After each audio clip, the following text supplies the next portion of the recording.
In this video, we'll define something called the cost function. This will let us figure out how to fit the best possible straight line to our data. In linear regression, we have a training set like that shown here. Remember our notation, m was the number of training examples, so maybe m equals 47. And the form of our hypothesis, which we use to make predictions, is this linear function.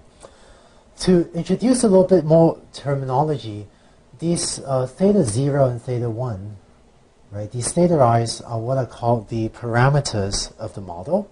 And what we're going to do in this video is talk about how to go about choosing these two parameter values, theta 0 and theta 1. With different choices of the parameters theta 0 and theta 1, we get different hypotheses, different hypothesis functions. I know some of you will probably be already familiar with what I'm going to do on this slide, but just to review, here are a few examples. If theta 0 is 1.5 and theta 1 is 0, then the hypothesis function will look like this. Right? Because your hypothesis function will be h of x equals 1.5 plus 0 times x, which is this constant value function that's just flat at 1.5. If theta 0 equals 0, theta 1 equals 0.5, then the hypothesis will look like this. And it should pass through this point 2, 1, since you now have h of x, or really h substrate theta of x, but sometimes I'll just omit theta for brevity. So h of x would be equal to just 0.5 times x, which looks like that. And finally, if theta 0 equals 1 and theta 1 equals 0.5, then we end up with a hypothesis that looks like this.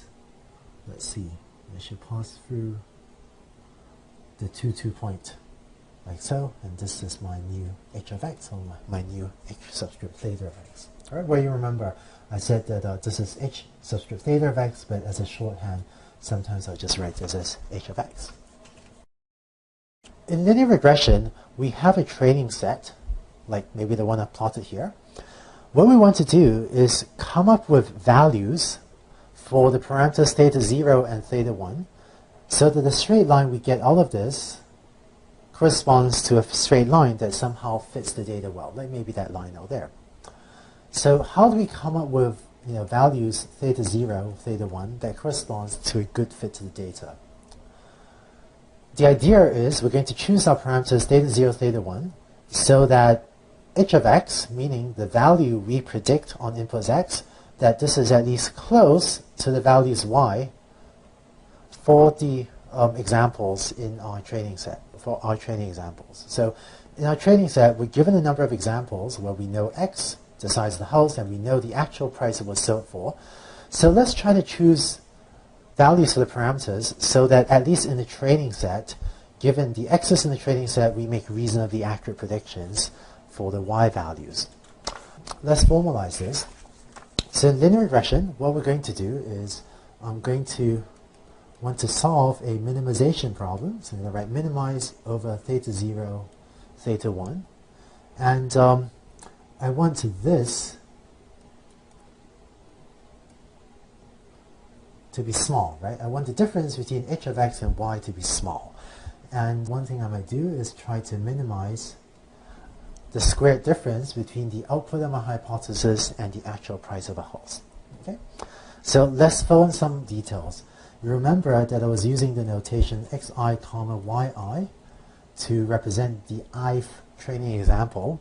So what I want really is to sum over my training set, sum from I equals 1 to m, of the squared difference between, this is the prediction of my hypothesis when it is input the size of house number I, right, minus the actual price that house number I was sold for.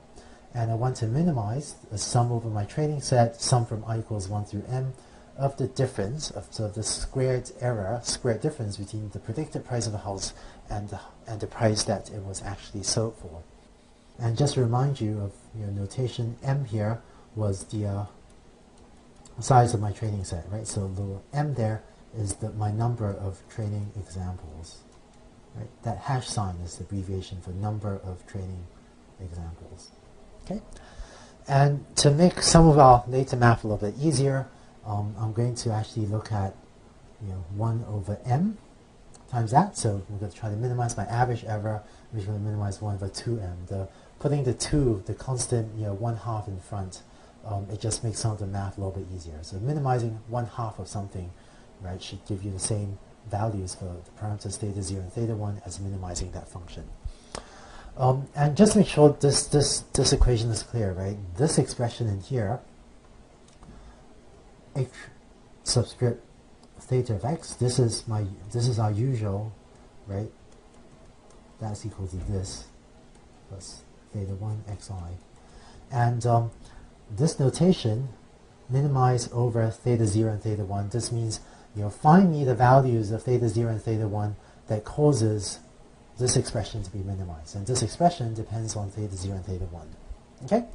So just to recap, we're posing this problem as, find me the values of theta 0 and theta 1 so that the average, or really 1 over 2m times the sum of squared errors between my predictions on the training set minus the actual values of the houses on the training set is minimized. So this is going to be my overall objective function for linear regression.